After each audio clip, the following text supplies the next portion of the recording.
લાગી રહ્યું છે કે ઘણા દિવસોથી ચોરનો ત્રાસ હતો. હવે લાગી રહ્યું છે કે દીપડાનો ત્રાસ છે. મિત્રો, આ હાલનો તાજાતરનો વિડીયો છે. તમે જોઈ શકો છો કે દીપડો છે એ દેવલિયા અને તિલકવાળા હાઈવે જે જાય છે બોડેલી, એ હાઈવે પર જોવા મળ્યો છે.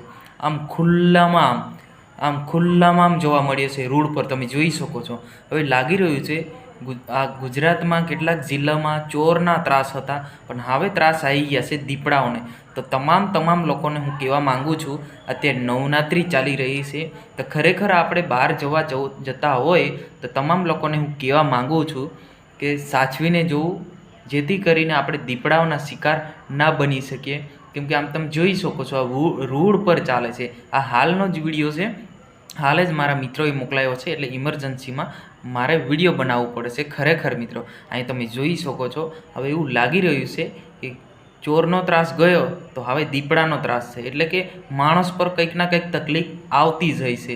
તમારે શું કહેવું છે તમે કોમેન્ટ બોક્સમાં જણાવજો. પરંતુ મિત્રો, તમામ લોકોને હું કહેવા માગું છું, અત્યારે નવરાત્રિ ચાલતી તો દરેક બાઇકવાળા ભાઈઓ છે એમને હું નમ્ર વિનંતી કે ખાસ કરીને બાઇકના જે ડ્રાઈવર્સ એમના પર વધારે શિકાર બનાવતા હોય છે દીપડાઓ, ચાલુ બાઇકના હુમલા કરતા હોય છે. તો તમામ લોકોને હું કહેવા માગું છું, જે જો જોવા જતા હોય એમને તમામ લોકોને હું એક જ રિક્વેસ્ટ કરું કે જોઈને જોવું, જેથી કરીને આપણે દીપડાઓના શિકાર ના બની શકીએ.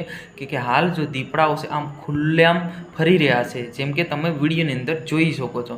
તો ખરેખર એકવાર જરૂર આ વિડીયોને તમારા તમામ ગ્રુપમાં શેર કરજો, જેથી કરીને આપણા તમામ મિત્રોને ખબર પડે. હજી સુધી અમારી ચેનલને સબસ્ક્રાઈબ ના કરી હોય તો સબસ્ક્રાઈબ કરવાનું ભૂલશો નહીં, અને તમામ ગ્રુપમાં પણ શેર કરવાનું ભૂલશો નહીં. હું તમારો દોસ્ત શૈલેષ ભીલ. આજની વિડીયોની અંદર બસ આટલું જ. જય